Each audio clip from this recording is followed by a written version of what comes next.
तर आहे ना कालच्या व्हिडिओत कमेंट्स आले की तुमच्या गिरणीविषयी माहिती द्या, ती कधी घेतली, त्याच्यात काय काय दळून होतं. तर हे बघा, ही ना कोहिनूर कंपनीची गिरणी आहे आणि ही ना आम्ही 2020 मध्ये घेतली होती. आता तिला घेऊन 6 वर्ष झाले तिला घेऊन. आणि याच्यामध्ये सगळं दळून होतं, गहू बाजरी म्हणजे सगळं मसाले खारीक खोबरं सगळं दळून होतं. तर मी तुम्हाला दाखवते. तर हे पण गिरणीसोबत आलं होतं. तर याच्यामध्ये आपल्या जर खारीक खोबरं काजू बदाम मनुके लाडू करण्यासाठी जे दळायचं असेल ना, तर ते याच्यात दळतात. त्याच्यासोबत आहे ना आपल्याला ह्या वेगवेगळ्या चाळणी पण भेटतात. हे बघा, तर गहू बाजरीच्या नुसार आहे ना ह्या चाळणी वापरायच्या असतात. आता काही एक चाळण त्याला लावलेलं असेल आणि एक याची अजून घरात आहे. 5 चाळणी आम्हाला याच्यासोबत भेटल्या होत्या. जर आपल्याला जे आता बारीक दळायचं असेल, समजा काजू बदाम किंवा खारीक खोबरं मिरची धने याच्यानुसार हळकुंड त्याच्यानुसार आहे ना हे असतं. आणि चाळणी गहू बाजरीच्या नुसार असतं. अजून काय नुसार असते बारीक, आपल्याला जितकं जाड बारीक लागेल तेवढंच राहतं. आणि जर आपल्याला गहू बाजरी जाड बारीक किंवा तांदूळ भरडा असं वेगवेगळं पद्धतीने दळायचं असेल तर मग ह्या चाळणी चेंज करायच्या असतात. तर हे बघा इथं आहे ना, याच्यामध्ये आपण गहू बाजरी दळायचं असेल ना तर इथं पूर्ण डिटेल्स आहे. हा हे बघा, काय काय होतं हे बघा. सांगितलेली जाळी नंबर पण लिहून दिलेला आहे इथं. आणि तिचं काय काम आहे ते पण आहे तिथं. 7 जाळे भेटल्या होत्या माझ्या मते त्याच्यासोबत. 7 जाळे भेटल्या होत्या. 7 नुसार आहे ना त्यांनी सगळे डिटेल्स सांगितली आहे. 6ची नंबरची हे बघा, प्रत्येक जाळीनुसार त्यांनी सांगितले. आणि दळण करताना वातावरणामध्ये जसे वातावरण असेल तर अशा प्रकारे जाळी वापरायची ते पण इथं लिहून दिलेलं आहे. वेगवेगळे गहू हुलगे त्याच्यासाठी 7 नंबरची जाळी, म्हणजे याच्यावर सगळी डिटेल्स असते. तुम्हाला जर कोणत्या याची म्हणजे कोणतं दळायचं असेल ना गहू बाजरी, तर इथं नंबर तुम्ही वाचू शकता आणि त्याच्यानुसार ती जाळी वापरायची. आणि हा कोहिनूरचा इथं बघू शकता इंडियाचा नंबर 1 ब्रँड आहे. भारतातील नंबर 1 बॉक्स टाईप चक्की आहे. आता प्रमोशन नाही चालू आहे, पण आता आमच्या आहे म्हणून घेतली ही. आता त्याची भाव नाही माहीत, आता 5-6 वर्ष झाली म्हटल्यावर त्याची भाव वाढले असेल कदाचित. त्याच्यानंतर इथं पण हे बघा, बाजरीला बटन दिलेलं आहे इथं, बाजरीसाठी 1 वर 2 वर. आणि आता हे दळायचं तुम्हाला सांगते, हे बघा आतल्या साईडने. तर हे बघा इथं आता आहे ना आपल्याला हे भांडे ना इथं लावावं लागतं.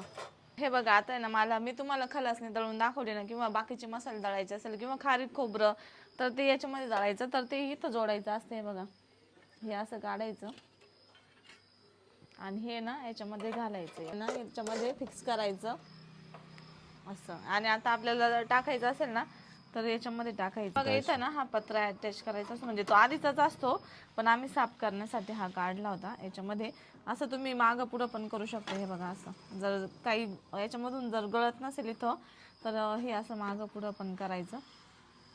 याच्यातून जातं मिरच्या वगैरे हे सगळं इथं दळायचं. आणि बाजरी गहू असं काय असेल तांदूळ तर ते याच्यात दळायचं. हे इथं एक डबा दिलेला असतो आणि याला खटके पण दिलेले असतात. हे बघा, ते याला अटॅच करायचं, सगळं पीठ याच्यात येतं मग. आणि डिटेल्स तर याच्यावर लिहिलेली असतीच, इतकं काही अवघड नाही त्याच्यामध्ये. आणि दळण संपलं का मग ते हे पण म्युझिक लागतं का संपलं बंद होतं. तर त्याच्यामुळे ते पण काही टेन्शन नसतं, सारखं बघायचं. एकदा दळायला टाकलं का ती नंतर आवाज देते बंद झालं म्हणून, म्हणजे म्युझिक वाजतं ते, त्याच्यावरून समजून घ्यायचं बंद झालं. तर आता गिरणीचं तुम्हाला समजलं असेल. आता तसं मी तुम्हाला टॅग करेल. गिरणी तुम्ही ऑनलाईन पण घेऊ शकता, दुकानात पण घेऊ शकता. ऑनलाईन पण येते घरपोच आणि शॉपमध्ये पण तुम्हाला भेटून जाईल. आता त्यानंतर शेगडीच्या खूप साऱ्या कमेंट्स होत्या, तर ती पण तुम्हाला दाखवते. आता आम्हाला हा मसाला बनवायचा ना, हे बघा मिरची पावडर, त्याच्यासाठी मी गिरणी बाहेर मिरची पावडर बनवायची ना तर शेगडी मी बाहेरच आणली होती, कारण ठसका होईल घरात म्हणून. तर हे बघा ही शेगडी ती. तर आमची ना कोणत्या ब्रँडची तुम्हाला दाखवते. तर आमची ह्या ब्रँडची इन्व्हर्टर. त्याच्यानंतर इथं सूर्या ब्रँडची, आता ते नाव गेलंय नाव खरडून गेलं का, तर याच्यावर काहींना असं वाटतं उतू वगैरे गेलं तर शॉक वगैरे बसतो का. शॉक वगैरे काहीच बसत नाही. हे पूर्ण लाल होतं, त्याच्या शॉक वगैरे काहीच बसत नाही. आणि जे उतू गेलेलं असतं ना तर ते आपण पुसून पण घेऊ शकतो. आणि जर जळून जर कडक झालं तर ते असं खरडून पण काढू शकतो. तर आम्ही याला खरडून त्याचं सगळं काढून, म्हणजे गरम असताना नाही, थोडं थंड होऊन द्यायचं, मग पुसायचं. ती घाण वगैरे काढली तर काहीच प्रॉब्लेम होत नाही, पुसून घ्यायची. तर याचं आहे ना, याचं पण बटन असतं इथं, कमी जादा करू शकतो आपण टेम्परेचर. आता तुम्हाला मी दाखवते चालू करून. आणि कमेंट्स आलती की याने तुमचा किचन ओटा फुटत नाही का? तर नाही फुटत ह्या शेगडीने. का नाही फुटत तर ते पण तुम्हाला रिझन सांगते. कारण की ना, आता आपण जेव्हा चालू करतो आधी तुम्हाला ते दाखवून घेते मी. इथं बटन असतं चालू वगैरे करायचं. आता आपण लाईटचं बटन चालू केल्याच्या नंतर ती चालू होते, नंतर इथं चालू करायचं या पद्धतीने. आता ती ऑन झाली तरी पण ऑन नाही झाली, इकडे काहीच नाही म्हणजे ऑन झालं फक्त. आता आपल्याला टेम्परेचर लावायचं आहे या पद्धतीने. आता फ्राईड जर करायचं असेल तर फ्राईड, दूध वगैरे लावायचं असेल तर दूध वगैरे तापायचं असेल तर सूपवर करू शकता. बघा किती तापली लगेच या पद्धतीने. आणि इथं टायमर पण असतो, जर तुम्हाला टाइम सेट करायचा असेल तर राहू दे किती टाइम मिनिटावर ऐक ना, त्याच्यानुसार अजून हे सांग ना, ह्या रिंगच्या बाहेर चटका नाही बसत? हा. ही रिंग या सर्कलच्या बाहेर चटका नाही बसत? तर इकडे एवढं गरम होतं ते, तसं साईडने एवढं इथं गरम नाही, इथं सुद्धा नाही. तर ही जी काच आहे ना, फक्त तेवढीच गरम होते ती. बघ, इथं चटका नाही बसत साईडला, असं मिस्टरांचं म्हणणं आहे. कारण तुम्ही असं काही करता नाही हात आपलं लावू फक्त. नका. आणि इथं इतकं जबरदस्त वाफ तापली ते लागते. आता. हा, आता हे बघा किचन का नाही फुटत तुम्हाला सांगते. आता बंद केली आपण, आता इथं आवाज येतोय ना, तर याच्यामध्ये फॅन चालू असतो. लगेच वरचं बटन बंद करून ती बंद नाही करून घ्यायची शेगडी. आता तिचा आवाज बंद होईपर्यंत ना अशीच चालू ठेवायची. ज्यावेळेस तो फॅन बंद होईल ना, तर मग त्यावेळेस बटन बंद करून शेगडी बंद करायची. भाई असंच चालू ठेवायचं. म्हणजे शेगडी आता पूर्णपणे बंद आहे, पण फॅन चालू आहे म्हणजे ते थंड करते. जोपर्यंत ती कॉईल गार नाही होत ना आणि तोपर्यंत. जर आपण ते बंद केलं तर त्याच्यावरची जी उष्णता आहे ना, ती किचनवर येते सगळी.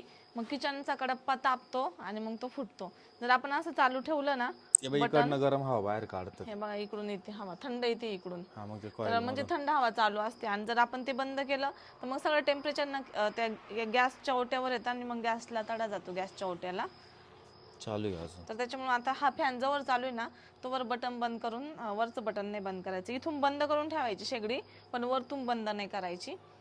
तर अशा पद्धतीची शेगडी. आणि याच्यावरती ते भांडे असतात ना, ते खालून प्लेन बुडाचे पाहिजे.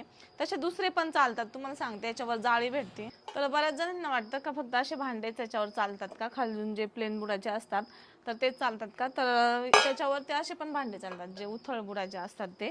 कारण की त्याच्यासाठी ना त्यांनी हे दिलेलं असतं. तर आपण याचा पण वापर करू शकतो याच्यावर ठेवून. हे बघा, तुम्ही याच्यावर हे अशा पद्धतीने पण ठेवू शकता, किंवा लवकर व्हावं म्हणून आहे ना, या पद्धतीने पण ठेवू शकता. हे बघा, आता हे पातेल आहे ना, हे आपण याच्यावर ठेवू शकतो असं. मग असं याला लवकर उष्णता लागते आणि लवकर तापतं. आता आपण चालू करून दाखवतो तुम्हाला. हे बघा, पण आता आपण ही रिंग ठेवली, याचं काय होतं का ते थोडं टाइम जातो, डिस्टन्स पडतो दोन्ही टाइम जातो, लवकर होत नाही. तर काढून जरी ठेवलं ना तरी चालतं. थोडंसं हलतं पण त्याला काहीच होत नाही, भांडं हलतं पण त्याला काही प्रॉब्लेम होत नाही. आणि याला तर काहीच होत नाही, हे आपण नॉर्मली असंच ठेवू शकतो डायरेक्ट.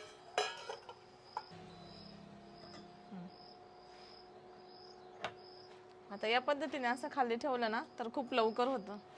हे बघा, आम्ही सरळ असं खाली ठेवून देतो.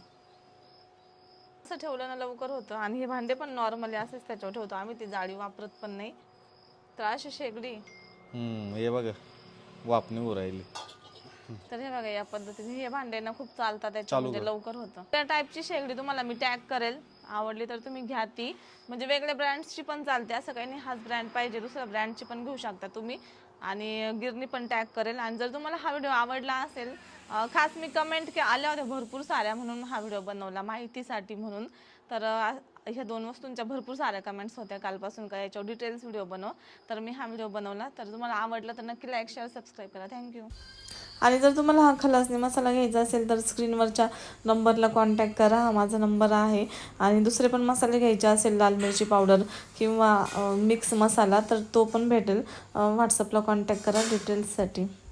तर आम्हाला आहे ना मिरची पावडरच्या बऱ्याच ऑर्डर आल्या आहे. तर आम्ही आता मिरची पावडर बनवतोय, तुम्हाला दाखवते मी. मिस्टर हेल्प करू राहिले मिरची पावडर बनवण्यासाठी. ते मिरच्या निसू राहिल्या. कामच लागलं नाही एक तुम्हाला आणि मला. बसल्या बसल्या घरी पण पाठ बाकी कम. हा ना, मसाले बनवणं काय सोपं नाहीये, एवढं सोपं नाही.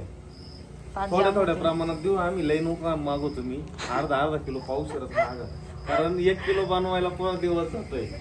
फक्त 1 किलो बनवायला पुरा दिवस जातं का? आपण किती बनवतो एक सोबत? काल आता एक सोबत किती 4-5 किलो होतं ना. 8 किलो बनवला.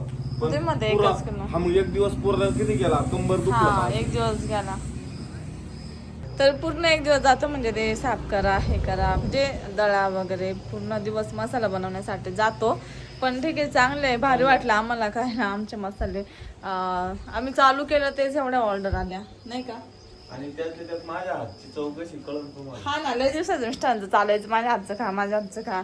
मग आता मसाले घेऊन तरी खा. मसाले तरी खा.